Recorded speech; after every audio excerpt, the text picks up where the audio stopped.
ચાલો ફ્રેન્ડ્સ, આજે આપણે બનાવીએ છીએ એનર્જી બૂસ્ટ લડ્ડુ. આ હેરફોલ કંટ્રોલ માટે, તમારા હોર્મોન્સ ઇનબેલેન્સ હોય તો પણ આ તમે એક લડ્ડુ ખાઓ તો તમને ખૂબ જ ફાયદો થાય. ફૂલ ઓફ પ્રોટીન, મેગ્નેશિયમ અને ઓમેગા 3 બધું જ આમાં આવી જાય છે. એક લડ્ડુ ખાય તો તમને ખૂબ જ એનર્જી ફીલ થશે. ચાલો આપણે રેસીપી શરૂ કરીએ.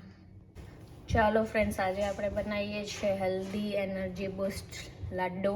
એના માટે મેં બદામ લીધી છે, કાજુ લીધા છે, અખરોટ લીધી છે, ફ્લેક્સ સીડ એટલે મેલન સીડ, સફેદ તલ, સનફ્લાવર સીડ અને ખજૂર લીધી છે. પહેલાં આપણે બધી સીડ્સને ડ્રાય રોસ્ટ કરી દેવાની છે. આ છે અળસી, આ છે મેલન સીડ, પછી આ છે સનફ્લાવર સીડ અને સફેદ તલ. આ બધી સીડને આપણે 1 મિનિટ માટે ડ્રાય રોસ્ટ કરી લઈશું.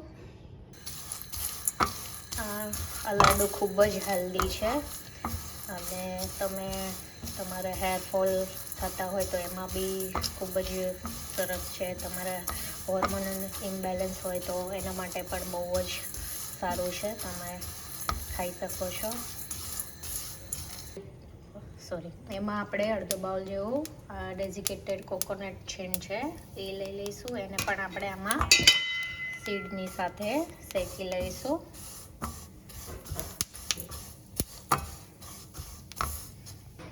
જો આપણી સીડ શેકાઈ ગઈ છે, ડ્રાય રોસ્ટ જ કરવાની છે. 1 મિનિટ માટે આપણે શેકી લીધી છે. હવે એ જ પેનમાં આપણે 1 ચમચી જેટલું ઘી નાખીશું અને એમાં આપણે શેકી લઈશું. અડધો વાટકો કાજુ છે, 1 વાટકો જેટલો અખરોટ છે અને 1 વાટકો બદામ છે. એને આપણે ઘીમાં રોસ્ટ કરી લઈશું.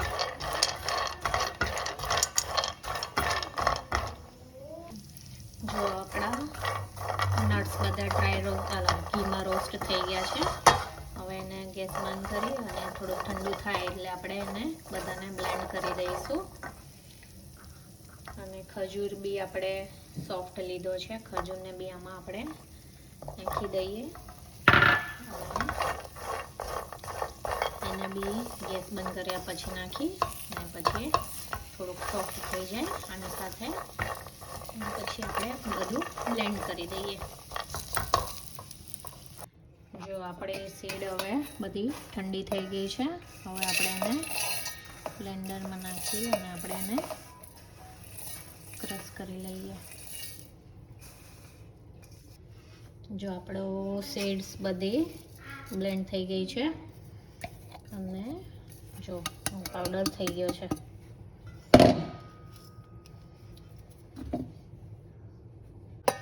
જો આપણા નટ્સનું પણ ઠંડુ થઈ ગયું છે. એને પણ આપણે ખજૂરને બદામને બધું શેકી લીધું છે, એને પણ આપણે બ્લેન્ડ કરી. જો આપણું આ નટ્સનું બ્લેન્ડ થઈ ગયું છે એ આપણે સીડ્સના મિક્સરમાં કાઢી લઈએ. ખજૂરને પણ આપણે નટ્સની સાથે બ્લેન્ડ કરી. હવે આપણે એમાં 1 ચમચી જેટલું ઇલાયચી પાવડર નાખીશું, ઓપ્શનલ છે, અને થોડુંક ઘી નાખીશું બાઇન્ડિંગ માટે. અને આપણે અને હાથેથી લડ્ડુ વાળી લઈશું. આપણે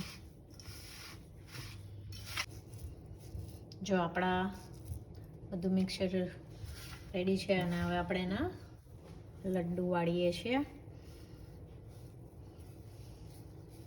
જો આપણા એનર્જી બૂસ્ટ લડ્ડુ રેડી છે, જોઈ શકો છો. આ ખૂબ જ હેલ્ધી છે અને આ ફૂલ નટ્સ અને સીડથી ભરેલા છે. તમે પણ ચોક્કસ ટ્રાય કરજો અને મને કમેન્ટ કરીને જણાવજો કે તમને મારી રેસીપી કેવી લાગી. આ એક લડ્ડુ તમે દિવસના ખાઓ તો તમને ફૂલ એનર્જી ફીલ થશે અને મને કમેન્ટ કરીને જણાવજો મારી રેસીપી કેવી લાગી, અને please like share and subscribe my channel.